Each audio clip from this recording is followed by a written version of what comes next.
Siempre he sido la callada, la confiable, desvaneciéndose en el fondo como el papel tapiz de la historia de mi propia familia. Enseñar historia en Fort Collins me llena el día, corrigiendo exámenes, tomando café tibio, escuchando a adolescentes discutir sobre fechas y nombres. Me encanta la rutina, como me mantiene firme. Pero en el fondo, me he preguntado si soy más que la buena Cami. Mis padres me veían como su hija confiable. Papá, con sus reglas estrictas, y la presencia suave pero distante de mamá, siempre decían que yo era capaz de mantener la calma. Mi hermano menor, Chase, era diferente. El niño de oro, un abogado de Colorado Springs con una sonrisa que conquistaba todas las habitaciones. Mamá era mitad Lakota, pero enterró esa parte de sí misma. Es solo historia, Cami, decía, con la voz apagada como una puerta cerrada. Nunca la presioné, por miedo a remover algo sensible. Pasé mi vida suavizando bordes, manteniendo la paz, incluso cuando mi corazón se sentía como un nudo enredado. A los 39 años, creía saber quién era, maestra, hija, pacificadora. Pero eso fue antes de que todo cambiara. Antes de darme cuenta de lo poco que entendía de mí misma, de mi familia y del legado que dejaron. El teléfono sonó al amanecer, interrumpiendo mi sueño. La voz fría y entrecortada de un policía me dio la noticia. El accidente de coche de tus padres, no sobrevivieron. Me quedé paralizada, con el tic-tac del reloj de la cocina resonando en mis oídos. Los días siguientes se me hicieron borrosos. Planear el funeral, firmar papeles, llamar a familiares, mientras que Chase apenas aparecía. Llegó una vez, con un elegante traje negro, ofreciendo rápidas condolencias antes de desaparecer. «Estoy abrumado, Cami», escribió. Me tragué el dolor y seguí adelante. En el despacho del abogado, el aire olía a papel viejo y cera. Me senté frente a Chase, con el rostro indescifrable mientras las gafas del abogado se le resbalaban por la nariz. Su voz resonaba en el testamento. El patrimonio de Colorado Springs, todos los bienes personales de Chase Ulbrook. Chase asintió, como era de esperar.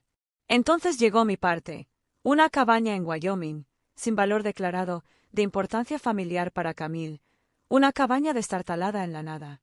Miré a Chase, esperando algo, una explicación, una mirada.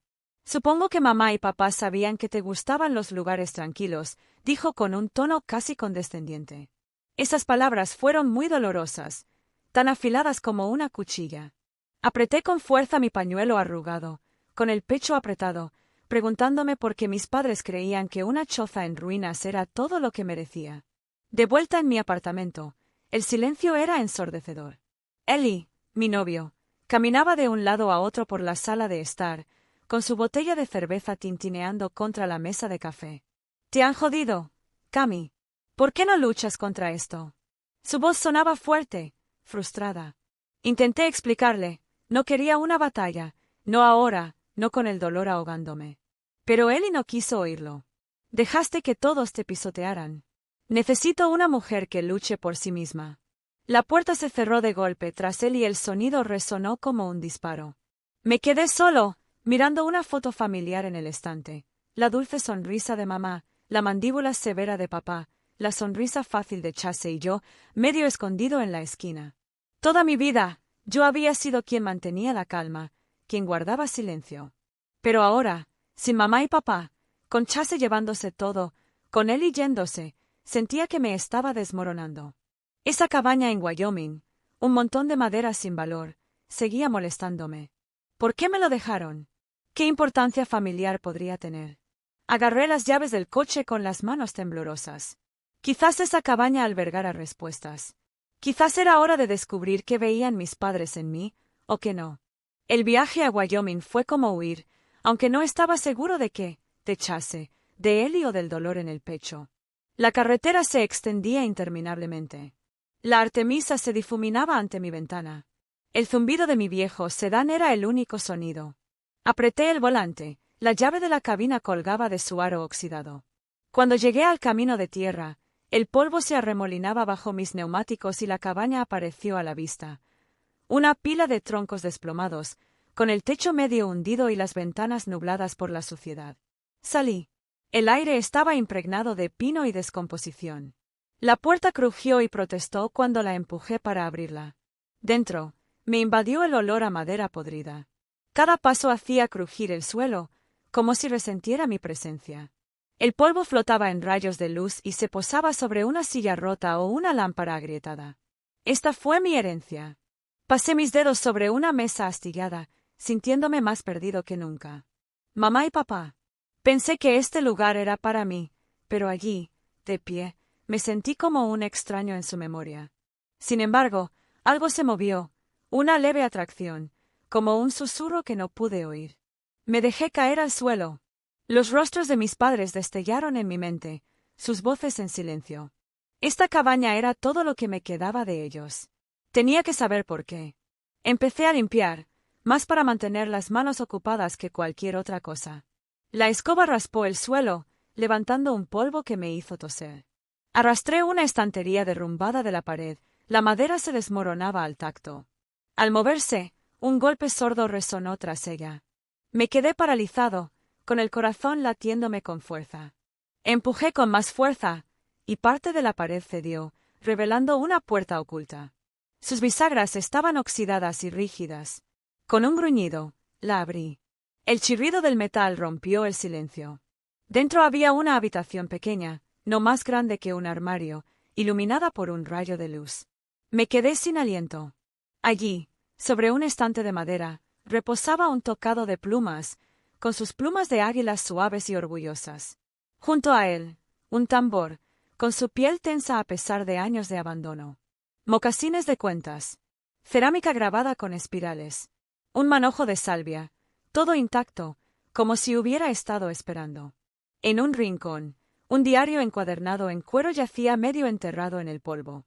Lo limpié con un cepillo, el cuero estaba fresco bajo mis dedos. El nombre de la portada me dejó paralizado, Thomas Black Elk, el padre de mi madre. Nunca lo había conocido, solo había oído las vagas historias de mi madre sobre un hombre que vivía demasiado anclado en el pasado. Abrí el diario. Sus páginas crujieron. Palabras en inglés mezcladas con escritura lakota. Esto no era solo una cabaña, era un secreto. Me senté junto a la ventana, con el diario en el regazo, mientras el viento silbaba a través del techo roto. Las palabras de mi abuelo brotaban, firmes y claras, como si me hablara. Escribió sobre familias lakota, obligadas a abandonar sus tierras. Sobre objetos sagrados ocultos del gobierno. Se llevaron nuestras colinas, nuestros ríos, escribió, pero no nuestro espíritu. Una entrada me impactó fuertemente. Para mi nieta, a quien nunca conoceré. Un día, sentirás un vacío donde deberían estar tus raíces. Síguelo a casa. Me ardían los ojos. Mamá nunca habló de esto, ni del tocado, ni del tambor, ni de la pelea de su padre. Tracé las palabras lakota, con los dedos torpes, deseando poder leerlas. El tambor parecía zumbar débilmente, o tal vez era solo mi imaginación. Pensé en mamá, como se daba la vuelta cuando le preguntaba por su herencia. Su voz era aguda. Déjalo ir, Cami. ¿Sabía de esta habitación? ¿La había escondido? ¿O la había olvidado? Cerré el diario con las manos temblorosas.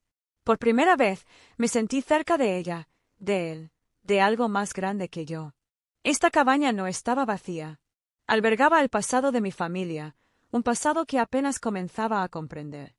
El silencio de la cabaña se sintió más pesado después de que encontré la habitación oculta. No podía dejar de tocar el diario. Su cuero se sentía suave y desgastado bajo mis dedos. Necesitaba respuestas. Así que llamé a la doctora, Marlene Agleton, historiadora lakota de la Universidad de Wyoming. Su voz sonó a través del teléfono, cálida pero aguda. Mientras le describía el tocado, el tambor, la cerámica, llegó al día siguiente. Su trenza plateada brillaba a la luz del sol. Entró en la habitación secreta. Sus botas resonaron suavemente en el suelo crujiente y jadeó. Camille, dijo con los ojos muy abiertos, esto es sagrado. Las cuentas, las plumas de águila, no son solo objetos. Son nuestra historia. Pasó los dedos sobre el tambor, la piel susurró al tacto. Calculó su valor, millones, quizá. Pero su voz se volvió firme. Estos pertenecen a los lakota, no a la vitrina de un museo. Asentí, pero se me revolvió el estómago. Millones. Soy maestra y sobrevivo. Esa cantidad de dinero podría cambiarlo todo. La noticia se extendió rápido. Demasiado rápido. A través de la red de la universidad, los periodistas llamaron. Sus mensajes de voz se acumularon en mi teléfono. Cada uno zumbaba como una mosca que no podía espantar. Me senté junto a la ventana rota de la cabaña. El viento silbaba. Me quedé mirando el diario. Las palabras de mi abuelo resonaron en mi mente. Síguelo hasta casa. Pero, ¿qué era mi hogar? Ya no estaba seguro. El crujido de los neumáticos sobre la grava me sacó de mis pensamientos. El elegante todoterreno negro de Chase se detuvo, brillando contra el deterioro de la cabina. Salió. Sus zapatos lustrados se deslizaban absurdamente por el camino de tierra. Golpeó fuertemente la puerta. Lo abrí y las bisagras chirriaron. Él mostró su sonrisa de abogado.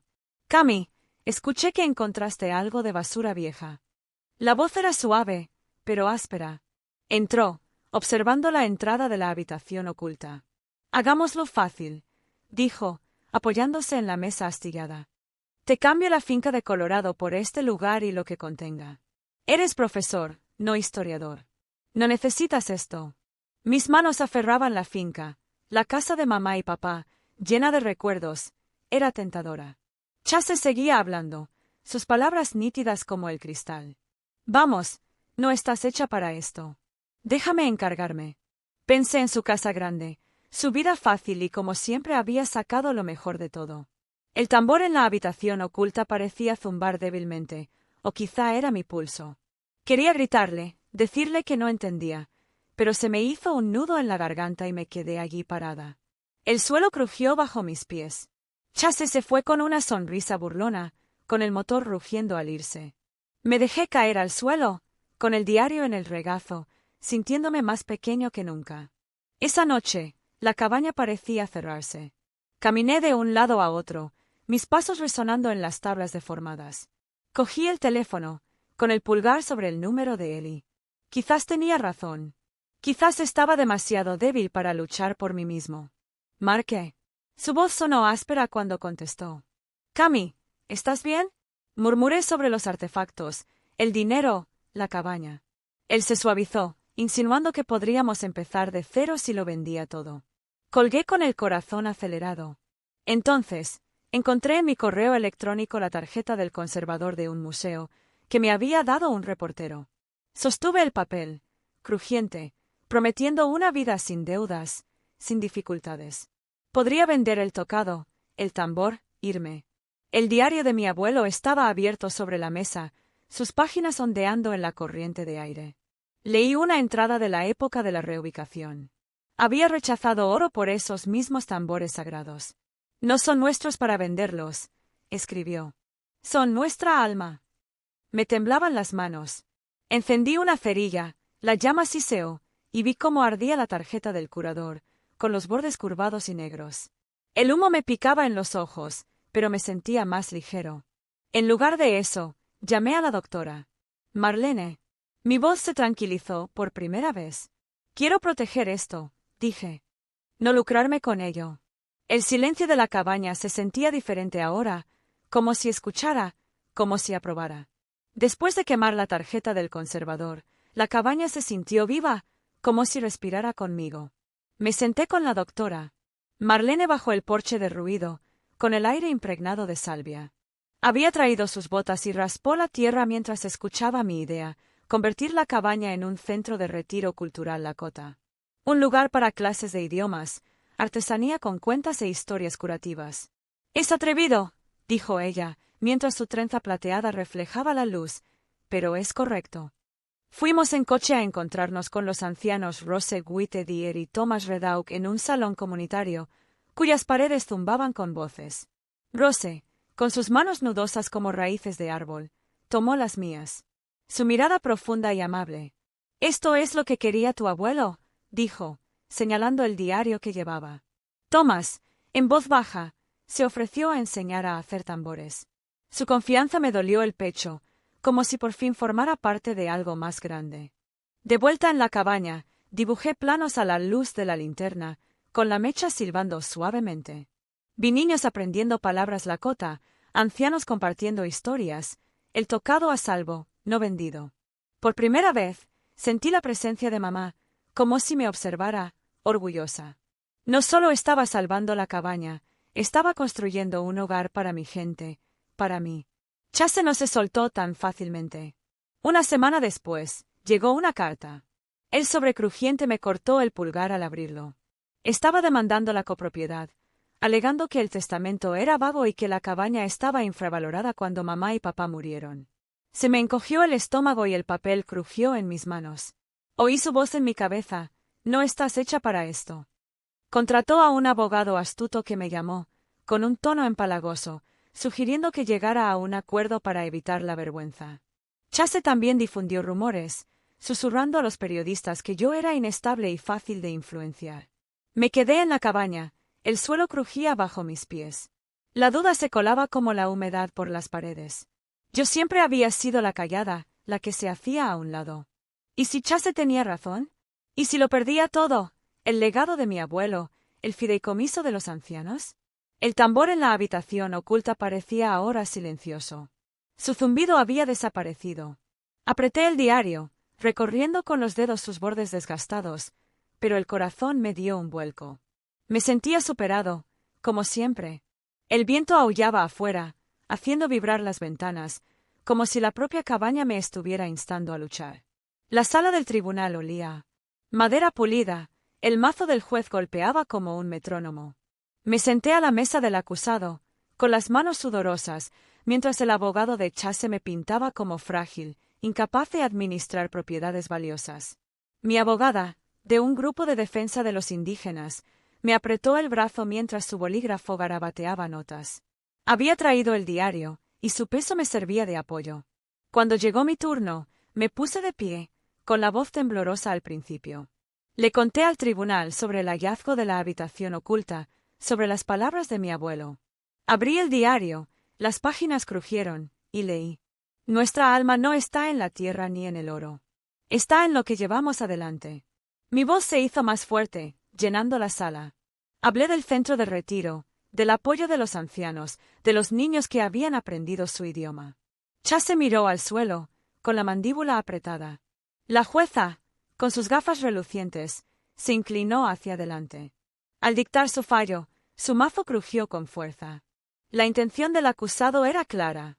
La señora Albrook ha honrado ese legado. Exhalé, la habitación daba vueltas afuera. El aire era fresco, el cielo amplio. Sostuve el diario contra mi pecho, sintiendo la fuerza de mi abuelo, el amor silencioso de mi madre. Había encontrado mi voz y nadie, ni Chase ni la menor duda, podía quitármela. La cabaña se transformó ante mis ojos. Sus huesos rotos fueron remendados por manos de la comunidad. El retiro cultural Ulbrook abrió sus puertas en un fresco día de primavera, con el aire cargado de risas y humo de salvia. Los voluntarios habían reconstruido el techo. Sus nuevas tejas brillaban, mientras que las tablas del suelo, lijadas y lisas, ya no crujían en el interior. Rose Witte Dier enseñaba a hacer cuentas, con el tintineo de su aguja mientras los niños ensartaban cuentas rojas y negras. La clase de percusión de Thomas Redauk llenaba el aire con suaves golpes sordos, cada latido como un latido. Caminé entre el intenso aroma a cedro, observando a los ancianos compartir historias Lakota, sus voces tejiendo la historia con el presente. Un niño practicando el hola en Lakota me sonrió, trabándose con las sílabas. Apreté el diario de mi abuelo, su cuero estaba cálido en mis manos, sintiendo el orgullo silencioso de mamá, su corazón mitad Lakota finalmente en reposo. Esto ya no era solo una cabaña. Era un hogar, para nuestra lengua, nuestra sanación, nuestra gente. Me quedé en el porche, con el viento suave ahora, y miré las montañas. Durante años, había sido invisible. Pero aquí, rodeada de voces y un propósito, me vi con claridad. Este fue mi legado. Construido no con dinero, sino con amor. Ellie apareció una tarde, con su camioneta entrando ruidosamente en el estacionamiento del retiro. Se apoyó en la puerta, sus botas rozando la grava, y sonrió como si nada hubiera cambiado.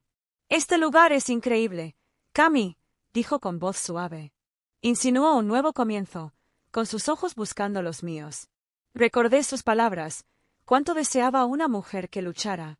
Miré la cabaña, sus ventanas brillando con la luz de la lámpara, y no sentí ningún impulso de regresar. Ellie, dije con voz firme, no me perdí, me encontré. Tú buscabas a otra persona. Su sonrisa se desvaneció, pero asintió. La grava crujió al alejarse. Vi cómo su camioneta desaparecía, mientras el polvo se asentaba. Dejarlo ir fue como desprenderse de una piel vieja, liviana y definitiva.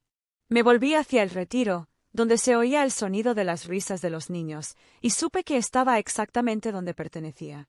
La ceremonia de nombramiento tuvo lugar al anochecer. El cielo se tiñó de rosa. Un fuego crepitaba en el círculo, y sus chispas danzaban hacia arriba. Rosa Ciervo Blanco se puso de pie, con su chal susurrando, y me llamó. El tambor resonaba bajo y constante mientras ella hablaba. «Has vuelto con nosotros», dijo. «Ve aquí, Pi. La que regresa a la casa». El nombre me envolvió como una manta cálida. Me enfrenté a la multitud, ancianos, niños, Marlene, y hablé con voz clara. Creía que era invisible.